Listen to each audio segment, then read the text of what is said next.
दोस्तों, आज की जो सच्ची घटना है वो उत्तर प्रदेश के प्रयागराज में चल रहे महाकुंभ मेले की, जहां पर आईपीएस अधिकारी भेष बदलकर माला बेच रही थी। तभी कुछ दरोगा ने उनके साथ छेड़छाड़ की और उन्हें जेल में बंद कर दिया। उसके बाद आईपीएस अधिकारी ने जो किया उसे सुनकर आप भी हैरान रह जाएंगे दोस्तों। लगभग 142 वर्षों के बाद प्रयागराज में पूर्ण महाकुंभ लगने वाला था और इस महाकुंभ में लगभग 50 से 60 करोड़ लोगों के आने की संभावना थी। अब दोस्तों, इतनी बड़ी जनसंख्या में सबसे बड़ा सवाल यही उठ रहा था कि आखिर उनकी सुरक्षा के लिए कौन से कड़े नियम बनाए जाएं और कैसे कानून के नियमों का पालन करवाया जाए। क्योंकि दोस्तों, इस कुंभ के मेले में भारतीय लोगों के साथ साथ विदेशों से भी कुछ भक्त के आने की आशंका थी। दोस्तों, जब प्रयागराज महाकुंभ मेले की शुरुआत हुई थी तब शुरुआत में ही कुछ ऐसी घटनाएं हो रही थीं जिन घटनाओं के बारे में किसी ने सोचा नहीं था। प्रयागराज महाकुंभ शुरू होते ही कुछ महिलाओं के साथ छेड़छाड़ हुई। कुछ साधु संतों को कुछ लोग सता रहे थे। कुछ लोग जो वहां पर जो छोटे मोटे धंधे कर रहे थे उन लोगों को भी बहुत परेशानी का सामना करना पड़ा था। अब दोस्तों, ऐसा इसलिए हुआ था क्योंकि कानून व्यवस्था बहुत छोटी थी और इतने सारे लोग आ गए थे। तब वहां पर एक आईपीएस अधिकारी अभिलाषा वर्मा नाम की अधिकारी को वहां की सारी जिम्मेदारी सौंपी गई। दोस्तों, अभिलाषा वर्मा एक बहुत ही सख्त एवं ईमानदार आईपीएस अधिकारी थी। दोस्तों, अभिलाषा वर्मा के जीवन में उन्होंने बहुत संघर्ष किया था। इस पद को पाने के लिए अभिलाषा वर्मा एक बहुत ही गरीब और मध्यम वर्गीय परिवार की बेटी थी। उनका जन्म बनारस के रहने वाले रामकृष्ण पंडित जी के घर में हुआ था, जो बनारस के बहुत बड़े ज्ञानी पंडित थे। अब दोस्तों, अभिलाषा वर्मा को जब महाकुंभ मेले की जिम्मेदारी सौंपी गई तब वह बहुत खुश हुई, क्योंकि अभिलाषा वर्मा शुरू से ही हिंदूवादी थी और वह साधु संतों में बहुत विश्वास करती थी। उसी वक्त अभिलाषा वर्मा के गुरुजी का भी आश्रम प्रयागराज के महाकुंभ मेले में लगा हुआ था। और जब अभिलाषा वर्मा को यह सूचना मिली कि उन्हें प्रयागराज महाकुंभ मेले में कानून व्यवस्था की जिम्मेदारी मिली है, तो यह खबर सुनकर अभिलाषा वर्मा बहुत खुश हुई।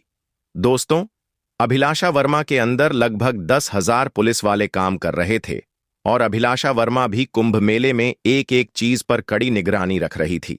दोस्तों, प्रयागराज महाकुंभ कोई साधारण कुंभ मेला नहीं था। उस कुंभ मेले ने इतने लोगों की जिंदगी बनाई थी कि आप सोच भी नहीं सकते।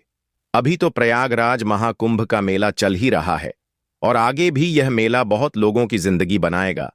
जब अभिलाषा वर्मा ने कुंभ मेले की जिम्मेदारी ली और उन्हें यह काम सौंपा गया, तब अभिलाषा वर्मा खुद उस कुंभ के मेले में पैदल चलकर घूमकर कुंभ मेले की व्यवस्था देख रही थी।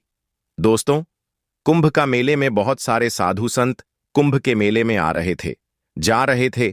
विदेशों से भी कुछ मेहमान आ रहे थे, जा रहे थे और कई सारे बड़े बड़े मंत्री कुंभ मेले की दर्शन करने पहुंच रहे थे।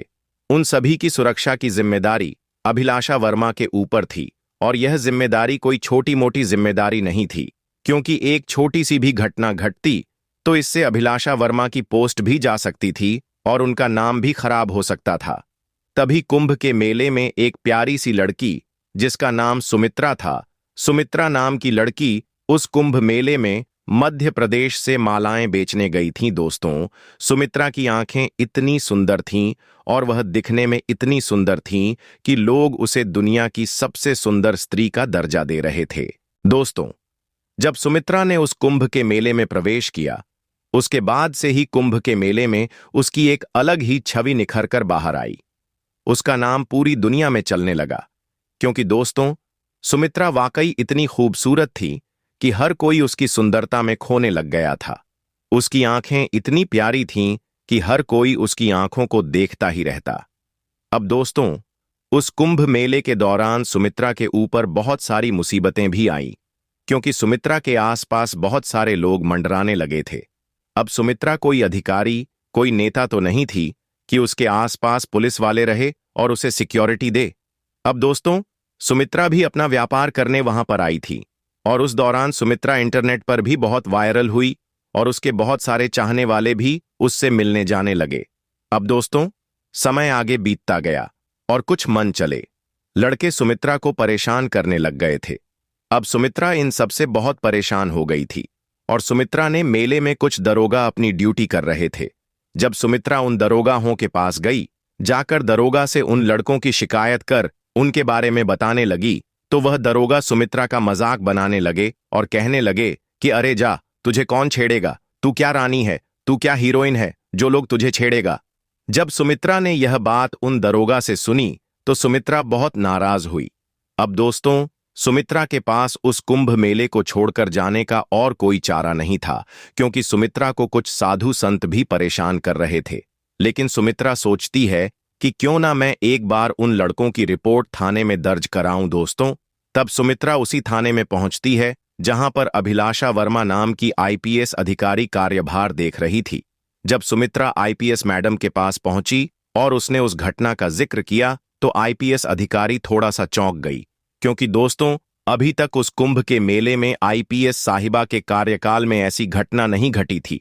तब जो अभिलाषा थी वह सुमित्रा को लेकर उस कुंभ के मेले में जाती है और अभिलाषा से बोलती है कि बताओ, कौन है वह लड़के जो तुम्हें छेड़ रहे थे और कौन है वह दरोगा जिन्होंने तुम्हारी बात नहीं सुनी। अब दोस्तों, कुंभ का मेला तो इतना बड़ा था और उसमें लगभग 40 से 50 करोड़ लोग थे, तो इतने लोगों के बीच सुमित्रा और अभिलाषा को ना तो वह दरोगा मिले और ना ही वह लड़के मिले। दोस्तों, उस कुंभ के मेले में जो 10 से 20 हजार बंटे पुलिस वाले आए थे, वह पुलिस वाले भी बाहर शहरों से आए थे और उन सब की वहां लगाई गई थी। इसलिए उन पुलिस वालों को पहचानना इतना आसान नहीं था और ढूंढना इतना आसान नहीं था। अब अभिलाषा सुमित्रा से कहती है कि कोई बात नहीं सुमित्रा, तुम अपनी मालाएं यहां पर बेचो। अगर इस बार वह मन छले लड़के आए या वह दरोगा आए जिन्होंने तुम्हारी सुनी नहीं थी तो तुम मेरे पास आना। और आईपीएस साहिबा सुमित्रा को अपने नंबर देकर चली जाती है और आईपीएस साहिबा बोलती है कि अगर तुम्हें वह दिखाई दे तो तुम किसी से भी फोन मांगकर इस नंबर पर मुझे कॉल कर देना, मैं तुम्हारे एक कॉल पर यहां आ जाऊंगी।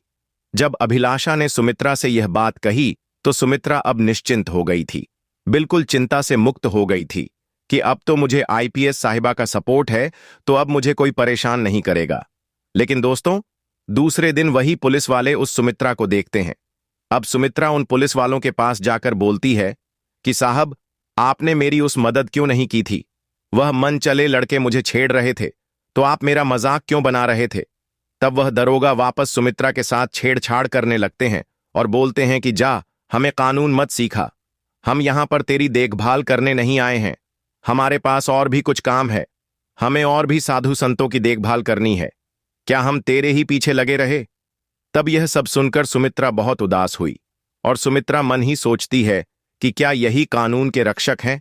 इन्हें हमारी रक्षा करनी चाहिए, बल्कि यह तो हमें ही डरा रहे हैं, धमका रहे हैं, हमारा ही शोषण कर रहे हैं। तब सुमित्रा को अचानक याद आता है कि मुझे तो आईपीएस साहिबा ने अपने नंबर दिए थे और वह दरोगा भी वहीं सामने खड़े थे। तब सुमित्रा एक दुकान पर जाती है और वह दुकान वाले से उसका फोन मांगती है और फोन मांगकर सुमित्रा आईपीएस अधिकारी को फोन लगा देती है। लेकिन दोस्तों, कुंभ में मेले में इतनी भीड़ थी कि जब तक आईपीएस अधिकारी सुमित्रा के पास पहुंचती तब तक वह दरोगा वहां से जा चुके थे। अब दोस्तों, वह सुमित्रा आईपीएस साहिबा को वापस से बताती है कि वह दरोगा आज भी मुझसे छेड़छाड़ कर रहे थे और मेरा मजाक बना रहे थे और मेरा शोषण कर रहे थे। यह सुनकर आईपीएस साहिबा का खून खोल उठता है, क्योंकि दोस्तों, आईपीएस साहिबा की ही जिम्मेदारी थी उस मेले में हर एक व्यक्ति की सुरक्षा की, और जब उनके कार्यकाल में यह घटना घटी तो उनका मन बहुत उदास हुआ। एक दिन वह आईपीएस अधिकारी खुद मालाएं लेकर भेष बदलकर सुमित्रा के साथ घूमने लगी। अब दोस्तों, वह जब सुमित्रा के साथ घूम रही थी तो सुमित्रा और अभिलाषा दोनों ने मिलकर उन दरोगाओं को ढूंढने की बहुत कोशिश की, लेकिन वह दरोगा नहीं मिले, क्योंकि कुंभ मेला बहुत बड़े क्षेत्र में लगा हुआ था और एक एक कोने में ढूंढ पाना इतना आसान नहीं था। दोस्तों, फिर पुनः शाम को अभिलाषा अपने ऑफिस चली जाती है और वहां पर कैमरों के द्वारा कुंभ मेले पर निगरानी रखती है। तभी दोस्तों, शाम का वक्त था और सुमित्रा को वह दरोगा फिर दिख गए और वह दरोगा नशे में आगे रहकर सुमित्रा के साथ छेड़छाड़ कर रहे थे। जब सुमित्रा ने उनके ऊपर आवाज उठाई तो चिल्लाने लगी, तो उन दारोगा ने सुमित्रा को थाने में ले जाकर जेल में बंद कर दिया और सुमित्रा के ऊपर झूठा केस लगा दिया। और सुमित्रा के ऊपर जो झूठा केस लगाया था वह केस यह था कि सुमित्रा ने पुलिस वालों के ऊपर हाथ उठाया है और उन्हें बुरे शब्द कहे हैं। दोस्तों, सुमित्रा अकेली पड़ गई थी और घबरा गई थी। तब सुमित्रा ने बोला कि साहब, मैंने तो आपको कुछ भी नहीं कहा।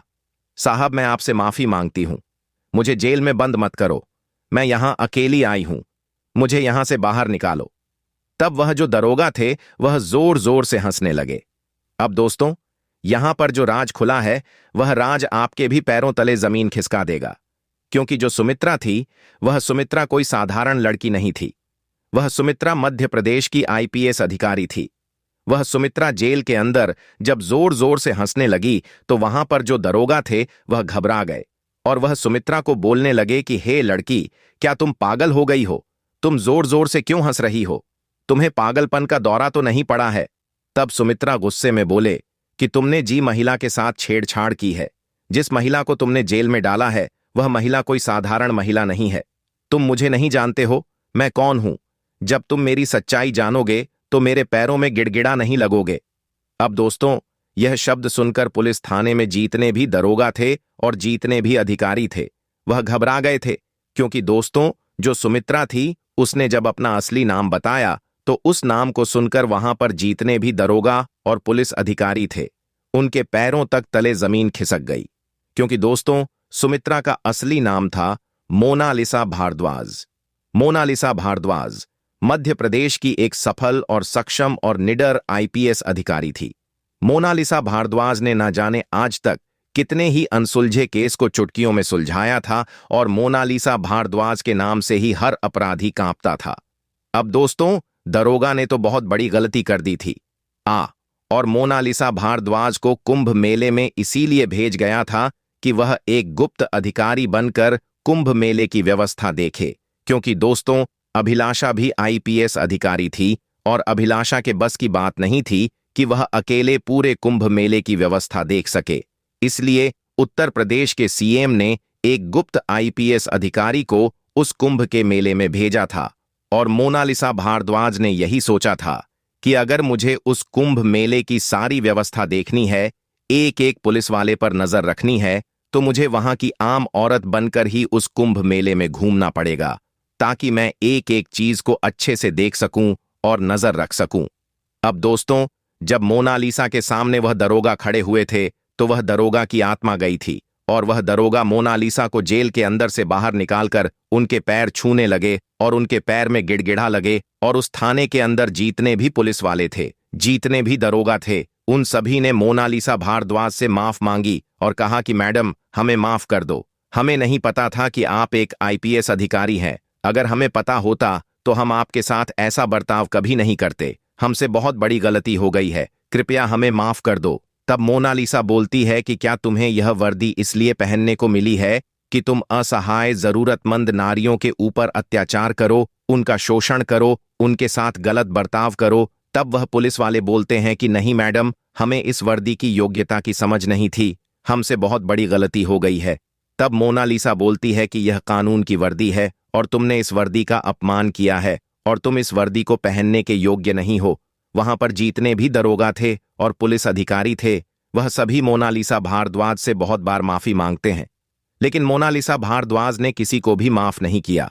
और वहां पर जितने भी अधिकारी थे और जितने भी दरोगा थे उन सबकी नौकरी से हमेशा हमेशा के लिए निलंबित करवाया और निलंबित करवाने के बाद वहां पर कुछ नए पुलिस वाले और नए अधिकारियों की ड्यूटी लगवाई। अब दोस्तों, यह घटना सिर्फ उस थाने के अंदर ही घटी थी और इस घटना की बिल्कुल भी चर्चा कुंभ के मेले में बाहर नहीं हुई, क्योंकि अगर यह घटना उस कुंभ के मेले में फैल जाती तो वहां पर बाहर से आए सभी नागरिक और आम जनता का पुलिस से भरोसा उठ जाता, क्योंकि यह घटना कोई साधारण घटना नहीं थी दोस्तों, क्योंकि पुलिस वालों ने ही महिलाओं के साथ छेड़छाड़ की थी। अब इस घटना के बाद जब मोनालिसा अभिलाषा से मिलने गई तो अभिलाषा ने मोनालिसा से पूछा कि आप कौन हैं और आप तो कुंभ मेले में माला बेच रही थी, लेकिन आप इस रूप में कैसे आई? तब मोनालिसा ने अभिलाषा को सारी सच्चाई बताई कि मैं एक आईपीएस अधिकारी हूं तुम्हारी ही तरह, और मुझे एक गुप्त अधिकारी के रूप में भेजा है, ताकि मैं यह देख सकूं कि तुम्हारे कार्यकाल में कुंभ मेले की सुरक्षा को लेकर क्या चल रहा है। मोनालिसा बोलती हैं कि तुम बहुत अच्छा काम कर रही हो। तुम मेरे साथ उस दिन अगर नहीं आती तो मैं यही समझता कि तुम भी उन पुलिस वालों की तरह ही हो, लेकिन साथ आई तुमने मेरी बहुत मदद की। मैं उसके लिए तुम्हारा शुक्रिया अदा करने आई हूं और तुम्हें यह बताने आई हूं कि अब मैं भी तुम्हारे साथ इस कुंभ मेले की व्यवस्था देखूंगी। इस कुंभ मेले में आए हुए एक एक साधु, संत, मेहमान और हर व्यक्ति की सुरक्षा की जिम्मेदारी लेती हूं। अब तुम और मैं, हम दोनों मिलकर इस पूरे मेले की सुरक्षा का जिम्मा उठाएंगे। अब दोस्तों, जो अभिलाषा थी वह भी बहुत खुश होती है, क्योंकि अभिलाषा के ऊपर कुंभ मेले की जिम्मेदारी थी, और इस जिम्मेदारी का जब तहत बंटवारा हुआ तो अभिलाषा ने भी चैन की सांस ली, और इन दोनों आईपीएस अधिकारी ने मिलकर कुंभ मेले के प्रत्येक कोनों में कठोरता से आगे बढ़े और निर्भीकता से सारे पुलिस वालों को खुली छूट दे दी कि अगर तुम्हें किसी भी महिला या किसी भी व्यक्ति के साथ कुछ भी दुर्व्यवहार होता हुआ दिखाई दे, कुछ भी अपराध या कुछ भी अत्याचार होता हुआ दिखाई दे, तो तुम उन लोगों को वहीं ठीक करो। उन लोगों को पास के पुलिस थाने में पकड़कर ले जाओ और उन्हें जेल में 24 घंटों के लिए बंद कर दो। दोस्तों, उस कुंभ मेले में इस घटना का जिक्र बिल्कुल नहीं हुआ, क्योंकि यह घटना गुप्त थी। अब अभिलाषा ने मोनालिसा के बारे में, उनके आईपीएस बनने की जीवन यात्रा के बारे में पूछा, तो मोनालिसा ने बताया कि मैं अनाथ थी। मेरे माता पिता मुझे एक मंदिर में छोड़कर गए थे, और मुझे एक सज्जन आदमी ने एक अनाथ आश्रम में ले जाकर छोड़ दिया था, और मेरा पूरा जीवन एक अनाथ आश्रम में बिता। मैं वहीं पर छोटी से बड़ी हुई। कई बार कुछ लोग मुझे गोद भी लेने आए, लेकिन किसी न किसी कारण से वह मुझे छोड़कर किसी और बच्ची को ले जाते थे। मेरे जीवन में जितना संघर्ष मैंने किया है, उतना संघर्ष शायद ही किसी ने किया होगा। आज मैं जो भी हूं, सब भगवान की कृपा से हूं। वहीं मेरे माता और पिता हैं, उन्हें मैं हमेशा शुक्रिया अदा करती हूं। अब अभिलाषा सुमित्रा को अपने गुरुजी से मिलने लेकर जाती है। जब मोनालिसा गुरुजी के आश्रम में जाती है, तब वह बहुत खुश होती है, क्योंकि गुरुजी के आश्रम में है। मैं भी कई सारे ऐसे अनाथ बच्चे थे जो बिल्कुल मोनालिसा जैसा जीवन ही जी रहे थे। जब मोनालिसा ने यह सब दृश्य देखे तो उसने जाकर गुरुजी के पैर छुए, और मोनालिसा ने गुरुजी से कहा कि आप किसी भी भगवान से काम नहीं है। जब यह सब देखा तो अभिलाषा के आंख से भी आंसू आ गए। दोस्तों, आपको यह वीडियो कैसी लगी? अगर वीडियो आपको पसंद आई तो वीडियो लाइक जरूर।